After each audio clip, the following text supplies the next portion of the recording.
We're excited to come together tonight to look at the items that are kind of required for the trip, for our experience at the Colorado Trail, to explore these. And Stephen, one of our team members, is going to give us the mile high and some specifics. And you'll notice that as we go through this show and tell, we might have some questions for Stephen to have a bit of a conversation about how we're going to begin to plan, especially with the holiday season coming up, with Christmas, the opportunity to see deals on the internet, and knowing that some of these items are going to be essential for us to have as individuals, where in other cases, the items are going to be shared among team members.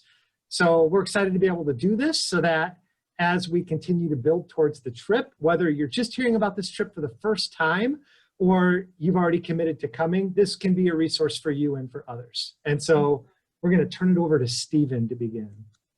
Yeah, thanks, Randy. So I'll highlight some of the key items that you'll need for the trip. You know, it certainly doesn't cover everything and not everything's required, but just to give you guys a few different things to think about. So this is my backpack here. So it's a Kelty Red Cloud 6650. So it's a little bit on the larger side. One thing I like about it though, it does fit me well. So it fits my body. It's an internal frame. I do have all sorts of adjustments that I can do to get it to fit my body. The big thing that you want is to be able to pack it in a way so the weight's all on your hips, and then you're not wearing yourself down as you go along on the trip.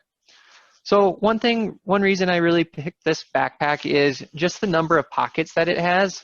I can always stuff something in there. I've got pockets here on the side that I can put an Nalgene bottle, a water bottle in it, access for a rain cover for my backpack. So the last thing you want is everything to get wet. So you want easy access to that.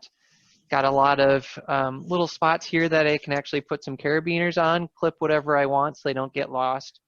I'd like to pack a couple of Crocs with me so that I can walk around on camp, get out of my hiking boots.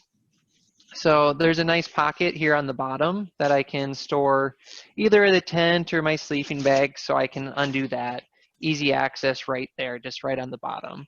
Also does come with a divider on the inside, so I can separate stuff out, organize things nicely. This backpack actually has a zipper on the front, so I can unzip the internal compartment and access everything right from the front without going through the top. So works really well if I need to get a long sleeve shirt out, something like that. There's another zipper in here just like a regular backpack, just to sort things out.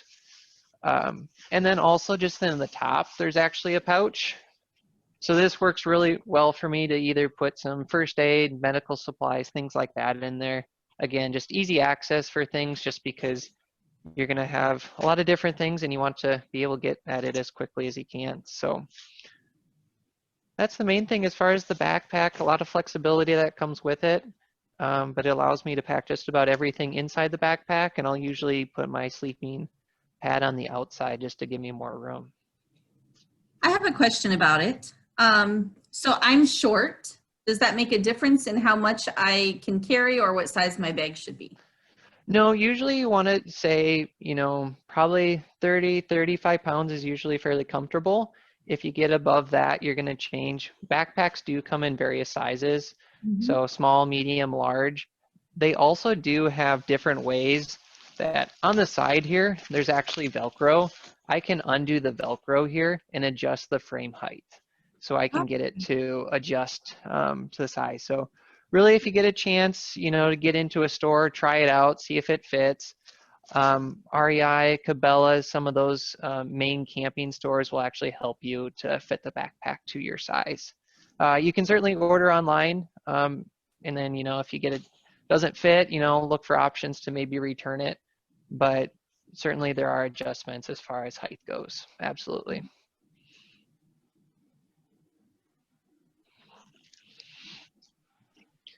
So I'll move on to sleeping pads, as I mentioned that. So I go for a little bit more luxurious trip. So I've got a Thermo-rest sleeping pad here. This is definitely on the bigger side, but I'm okay with that. That's a sacrifice that I make.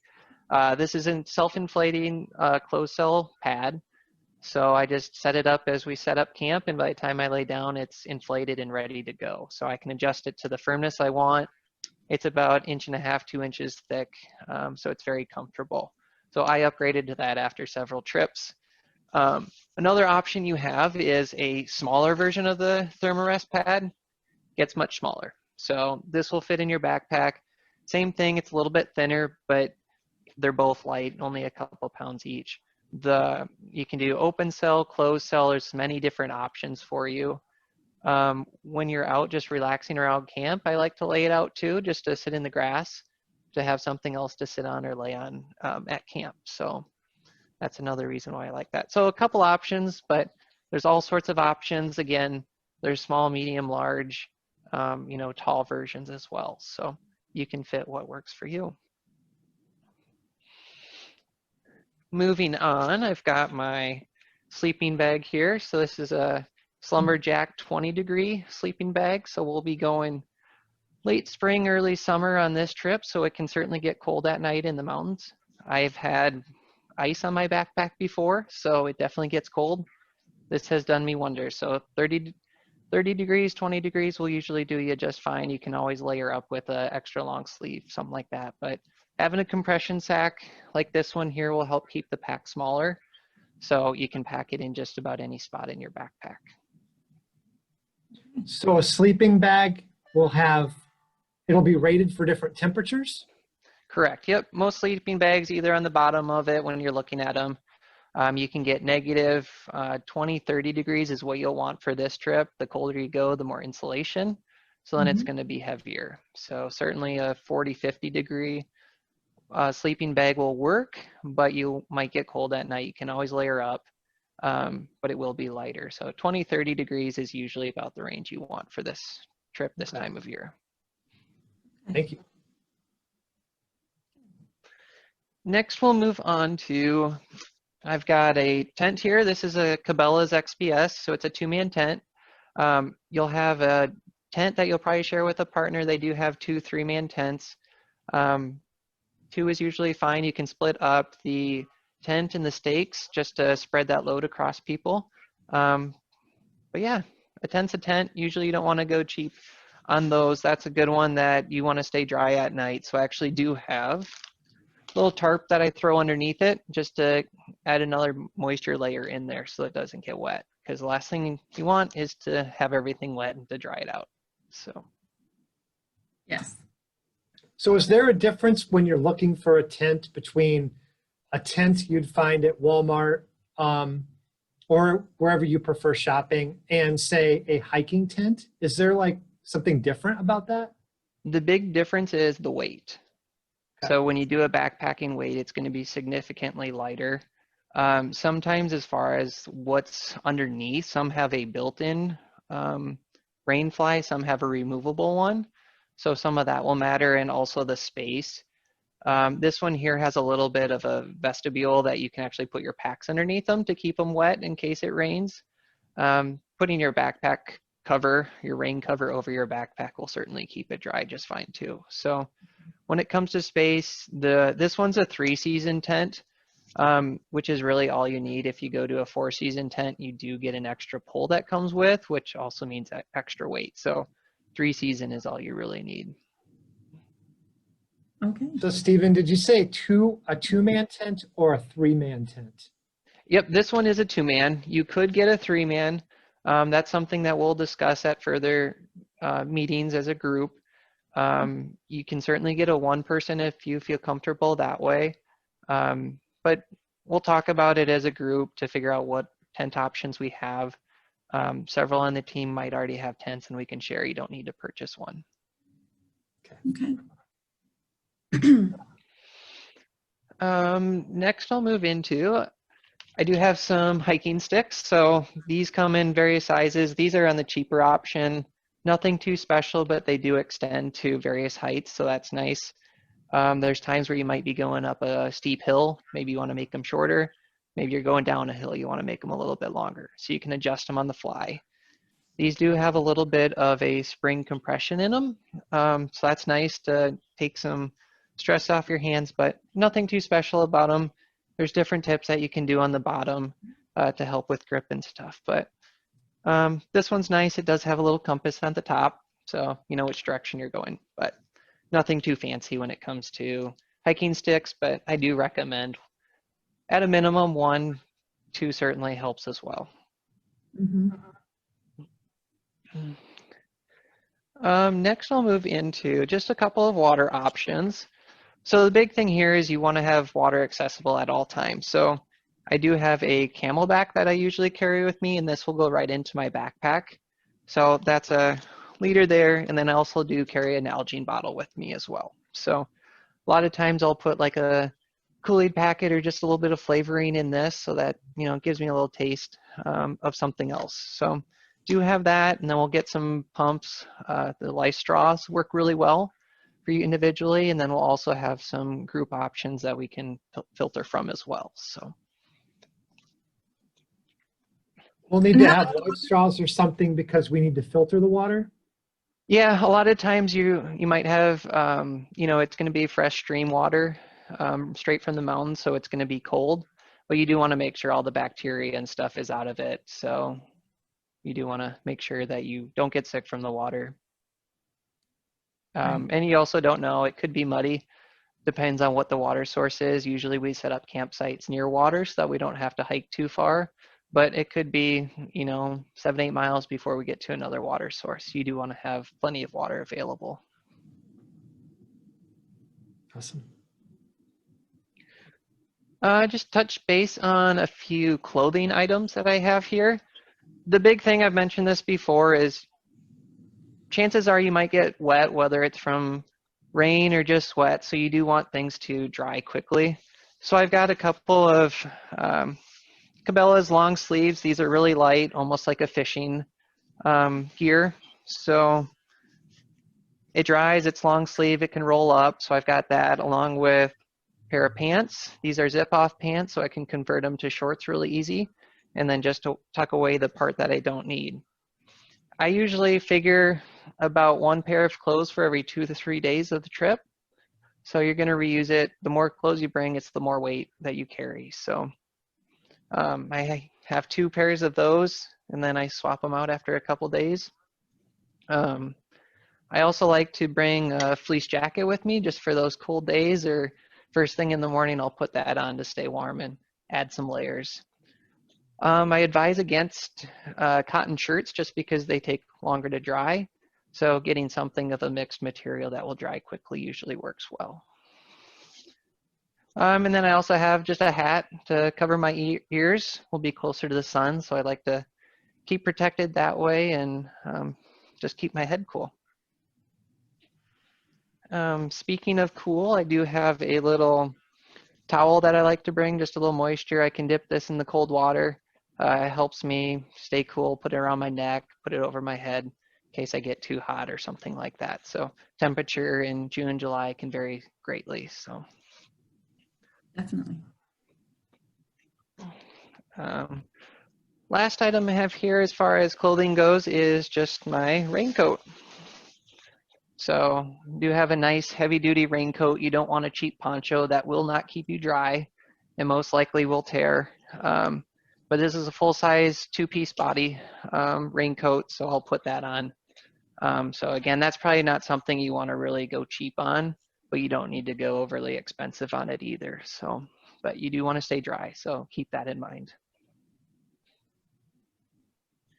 Last thing here is I do have my backpack cover. So this is something that you'll want to pick up just to keep your backpack dry as you're hiking or just overnight. So this just unfolds out of this bag, just push it on in, and all it is just a little cover for your backpack. So you would slip that right over the top of the backpack. So. And is that to keep it dry if Yep. it's raining? Yep, keep it dry if it's raining. Also, you don't need to put it inside your tent just because of space. So you can lay your tent out or your backpack outside, put this over the top of it, and any moisture that happens overnight will keep the backpack dry. Okay. So, and then we'll move into some of the camping gear.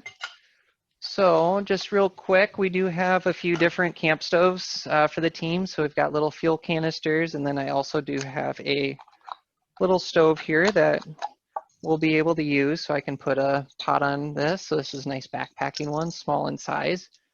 we'll share these amongst the team so we don't have to worry about purchasing too many of those. And then I've got my pot here that I can cook the water, boil that in.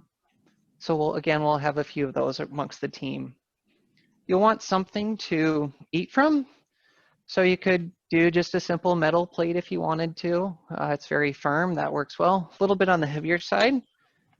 I actually purchased some of these really cool silicone cups, so I can eat straight from it. It's a bowl, plate, whatever I want it to be. Nice part is I can turn it inside out, lick it clean, and it's good to go. So easy to clean, moisture helps, and the best part is I can crush it, doesn't matter, it doesn't break. So Right. I can fit it in any small spot. Also do have a smaller version for a cup, so I can drink whatever we want. Or if you want, small little cup, you know, for your coffee in the morning. So a little bit firmer if you want that as an option. So I prefer the silicone myself. And is that like specifically camping stuff, or did you find that just in kitchenware? The silicone version I did find at a specialty camping store. Okay. This was in Waterloo. They're pretty hard to find, but you'll find them on Amazon as well. As far as the bigger camping set, you can find them just about anywhere that has camping. So some of your regular retailers, or you could go to more of your camp outdoor type stores. Right. Okay. When it comes to eating, you also need something to eat with. So trusty old spork. You know, a little plastic one works perfectly fine. You don't have to worry about a spoon or a fork because you've got both. So nice lightweight. This one I like because I put a carabiner on the end of it. So again, I can clip it to something in case I need a on-the-go snack. Do have a little fancier one, if you will. So it's metal, it folds out. And then I have options for separate spoon, fork. And this one also does have a few different little trinkets with it as well, as far as opening cans if you needed to. I don't know why I would need a wine bottle opener, but it has one. And then a knife that comes with it. So this one definitely weighs more, but it has more options that come with it. Sure. Speaking of knives, I do carry just a little pocket knife with me, just a small blade, just in case I need to cut anything in emergencies. Something gets caught, whatever it is. So don't need anything crazy, you know, a couple inches is more than enough. Couple other things here is I've mentioned before, keeping things dry. I've got a couple of Sea to Summit. I think these are 13-liter dry bags. So one of these will be for my bear bag. So I'll actually pack all of my food in here. And at night, I will tie a rope to it and hang it from a tree. So that way, bears, animals, what have you, won't be able to access my food. That'll be for me only. But I will fill this up with all my food and keep that easy access for lunch, for dinner, things like that. So I'll put all my food in here. I've got another one and actually a couple others that I'll put maybe my food in, things that I want to keep dry as we go. So works as a dry bag, and I can also compress things down too. So I've got a few of those. And you called it a dry bag? Yep, a dry bag. Sea to Summit is the brand of these ones here that I have. They come in different sizes, so you can keep your electronics in one if you wanted to, some smaller versions there. They do have full-size backpack ones if you really wanted, but 13 liters works pretty well for most things. You can even put your sleeping bag in one of them if you really wanted to. Okay. A few other things that I have is I've got a trusty little headlamp. In case you need to go bathroom at night, you've got options there. This one has a white light and a red light. Red light's nice, so if you're having conversation, it's not blinding people. So this is nice. And then also just a small little flashlight too, in case I need that as an option. But you want to keep that with you at all times during the night, just in case you need to get up, like I said, or, you know, to find something in the dead of night, you'll have a source of light. Backup batteries is always something good to think about too, or make sure you have a fresh set. The other thing you're going to have, just some randoms, your medical. I've got a few garbage bags in case I need to keep something dry, if something tore, use it for my garbage. extra carabiners. Like to throw duct tape on a pencil in case I ever need duct tape, because that comes in handy. Got a thermometer in case I need that, little whistle, first aid here. I've got Band-Aids, I've got some moleskin in case I get blisters, bug spray, hand sanitizer, you know, before meals.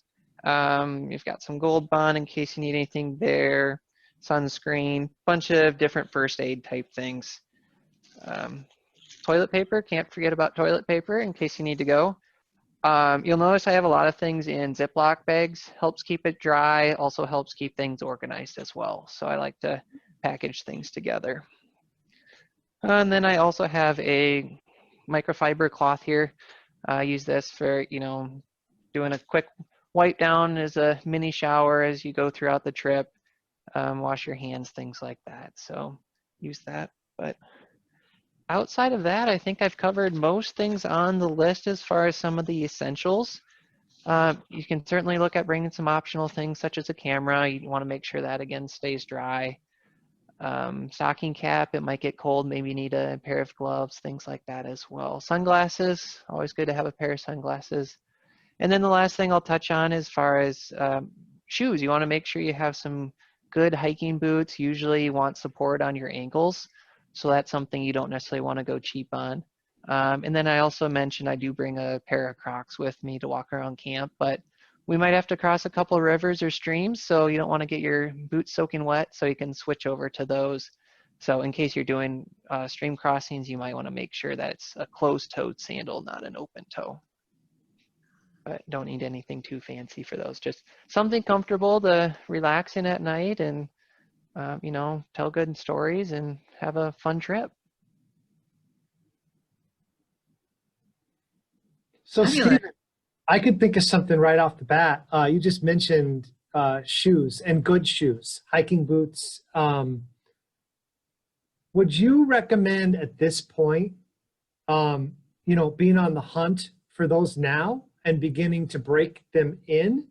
Or does it get to a point where you want to know what shoes or boots you want to get and get them closer to the trip to begin to strengthen your ankle to prepare? You know, there's not a lot of people that are going out camping this time of year, so you're probably not going to find too many sales. You know, we just passed Black Friday and, you know, we've got some Christmas sales coming up with some of the stores. You're going to find most of your stores probably in the spring as things open up. So you can start looking out for some of this stuff that you might need. Spring might be a better time to buy, but keep your eye out for different things. But absolutely, you don't want to come week before and purchase your shoes and start working. You do want your boots broken in. Like I mentioned, you know, moleskin is something that you can bring. There's a few different options, but you don't want blisters on your feet, because if your feet are miserable, you're going to have a miserable trip. So you want those well broken in, ready to go. And it doesn't hurt too. Most of the camping boots, hiking boots that you'll get, they do have waterproofing in them. Doesn't hurt to spray them with an external waterproofer as well, just in case. Keep those feet dry. Awesome. Can you speak about socks or? Yeah, as far as socks, you want something lightweight is on your feet. Wool or synthetic socks is usually what you want to do. Like I said, I like to be comfortable, so I'll probably bring just about one pair of socks every day. So that way I can change them out. We'll be hiking quite a bit, you know, some days up to 8 to 10 miles a day, possibly even more. You never know what your campsite's going to look like. So you don't want to get into a new pair of sweaty socks. So being able to change those out is something that you want to do, or at least I want to do. You can certainly, they'll dry over time and you could change them out if you wanted to reduce them down and remove some weight, but that's something I don't want to skimp on. And underwear, you know, same thing. You just want to stay away from some of the cotton just because of drying it out. In that same ballpark, people watching this might be wondering, it's small potatoes cost-wise, but I didn't hear you talk about deodorant or toothpaste or things like that. What's your thought on that for storage? Yeah, I guess I didn't have it in front of me, but I do bring a toothbrush. You're looking for, if you're going to be out in nature, you're not going to have a sink that you get to go to, so you want to be environmentally friendly. with some of that stuff. So certainly can bring deodorant, stuff like that. You're not going to be able to just go around the corner, take a shower. That's not going to be available to you. So get ready for, a fun trip, and, hygiene might not be your top priority. Very good. Mm-hmm.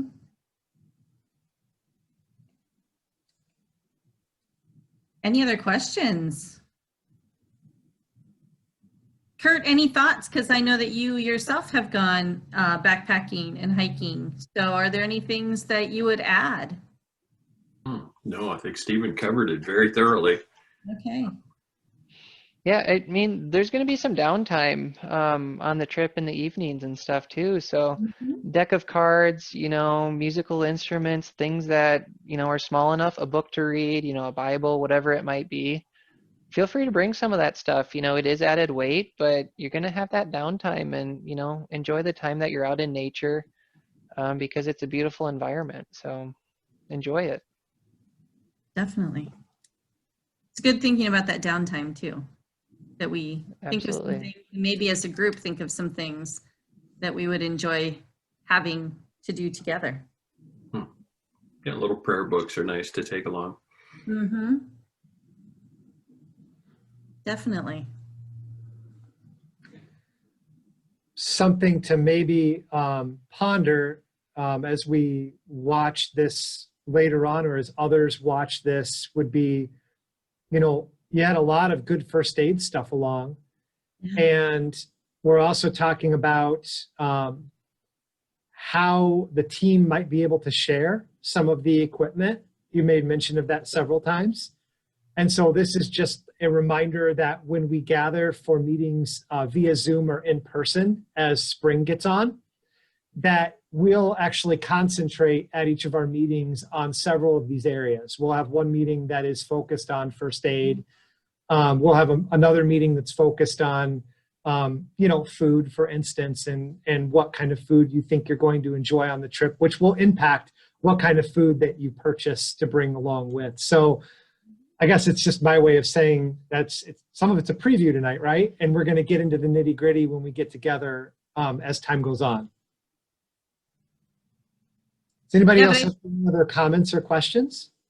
I was just going to say this was very helpful for me to get started looking for some of the equipment that I know I don't have, so I'm going to need to go out and find. So thank you for sharing everything and letting us know where we need to put our energy and looking at some of the items that are on our list. I appreciate it. Yeah, maybe in terms of prioritizing, I could even add that you think of survival. The most important thing is having fresh water. Mm-hmm. It starts with that. Where does water go? How do you carry it? Where does it fit in your pack? And then after that, you want to think about warmth, right? So it's your sleeping bag, your tent. And then probably the third thing is food. So once you have those basics, then you can throw in the things like the prayer book as the bonus. Yeah, definitely. It's a good way to look at it. I loved your suggestion of maybe visiting one of those stores that you mentioned in terms of the backpack too, and having somebody that's ready and willing, and it's kind of their job and they enjoy doing it, helping you fit a backpack. I don't know if you wanted to add to that, Stephen, but you could certainly go in and do that and shop a little, get an idea. And that doesn't mean you have to buy right at that moment, right? You could go online and check out different things and watch for sales. Yep, absolutely. Yeah, and I mean, there's certainly so many more options online. Here in Ankeny, we've got options to Bass Pro, you've got Shields, you've got Sportsman Warehouse. You've got lots of different options that you can go to. Now, it's interesting times as far as COVID goes. Those stores are open, but you do have options, and, I'm certainly willing to take anybody up on an offer if they need help finding things, looking at different options, things like that. So certainly can make suggestions based on what you're looking at. Thank you. Thank you. Because I know I'll need help. I don't know about anyone else, but I'll need help. I think also maybe you mentioned it, Stephen, Pingora here in town in Ankeny is a smaller store, just, I don't know, just short of 1.5 miles from OLIH. So uptown, I believe, Ankeny, easy place to access. And they're also very hands-on in that store too, and able to talk through different supplies with you as well. So you've got all kinds of options. Mm-hmm. And it sounds like you're willing to maybe, if there's other team members that have committed or interested people, maybe we could set something up that if they had a question, they could visit the webpage for the Colorado Trail and submit a question, and that could get to someone like you, Stephen, or Kurt, and you guys could answer questions about that equipment for them one-on-one. Yep, absolutely. And we'll get the camping list out there. It's not comprehensive, but we'll give you a good baseline of what you need. We'll talk through it as a team, but we'll get that out there. It has a few different brand names that you can look at, different styles, things to consider. So it's a good checklist, good base starting point. We'll also have a food list that you can use to get some ideas. Everybody's different, so it's just ideas. Definitely. Thank you. Thank you. Well, if we're nearing an end of our show and tell, this has just been awesome, and hope it's helpful for everybody that's watching. We could say goodnight in that way to you, or whatever time of day that you're watching this. Do reach out to us as team if you have any more questions about the trip, whether it be about what to purchase next or when to purchase next, when team meetings are coming up, any of the other aspects of the trip, if it be health-wise, what to prepare and how to prepare, spiritually, all of those things, and know that we're super excited about this trip. So thanks, Stephen, and thanks to all the rest of you.